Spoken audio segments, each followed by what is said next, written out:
The Bonnies taking on UB at home tonight. Early on, it was all Van Tatenhove driving the lane, getting the scoop lane. She would score the first 7 points of the night for the Bonnies. Here she is again, driving the lane, up fake, and a short jumper is good. Here it's Boker, getting a nice feed from Walker at the top of the lane, sticking the 3. Then it's Jenkins in transition, hitting the 3. Here's Dixon on the feed from Walker again with another big 3. Jenkins here will drive the baseline, get the finish, capping up a 16-0 run to close the half for the Bonnies. And then here, in the second half, it's Boker hitting one of her 3 threes in the night. And Dixon cuts through the lane, finds the feed from Ashton, and lays it in. And finally, it's Jenny Ashton refusing to hand up and laying it in with authority to close out this game. Bonnies win it 76-45. Doris Ortega, 10 rebounds is a career high. And we'll start with Coach Crowley. You know, when you have games that go your way in such a positive way, a lot of times you end up almost frustrated at the end because people who haven't played as much are put in longer minutes and frustrated with some things. I've never been more pleased with a team in this kind of game than I am with this group. We played really hard. Everybody who got on the floor for the whole game. And, you know, we're constantly saying score doesn't matter, it's how we play, it's how we play. And I was really pleased with how hard we play, and everybody did something very good to help us. These guys, of course, all did. You know, one person who never ends up in here but does a ton to help us, and she did again today, is Elena. You know, Henderson came off 31 on Wednesday, and she had to, you know, I think she ended up with 9, and, you know, half of those were when the game was well decided, and that was Elena Walker. And she does that every game for us. You know, and she has a good floor game again, 3 assists, 1 turnover, 2 steals, 5 rebounds, and really is playing well. And that certainly doesn't mean other people aren't, because everyone else is, but she really is kind of stirring our drink at different times and deserves some recognition for that. Well, Coach, the game started a little sloppy with turnovers on both ends until you guys went on that big run at the end of the half. What changed there? In some ways, I think, Sam, we just settled in. You know, the start of the game, we could tell that it would be an interesting start. Just it's that time of year, and but I thought our kids stayed true to our defense, especially, you know, as the half went on. I think they had 10 pretty quick, and only ended up with 18 at the half. I thought we really made them earn some things. And we still haven't shot the ball particularly well this year, but for about a 2.5 minute stretch, we did. And when we do, we put points on the board pretty fast. So I think it was just kind of shaking off the studies, or at least I hope that's what they've been doing, and just kind of getting into the rhythm of it and doing what we needed to. Jim, can you talk a little about Jenny's play? And I know we've talked about this, you know, before about what she brings, and it's something that doesn't show up in the box score a lot, and doesn't sometimes people overlook. You know, when the biggest kid you have plays the hardest, no one else has a reason or excuse to not play hard.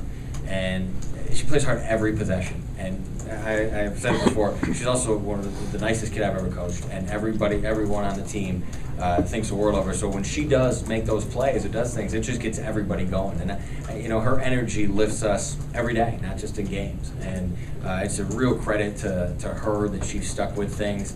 And, you know, she's not just getting on the floor, she's changing the game and does it all the time. And you know, we need her to keep doing it. Jim, how's Meg? You know, it's a pretty good knock.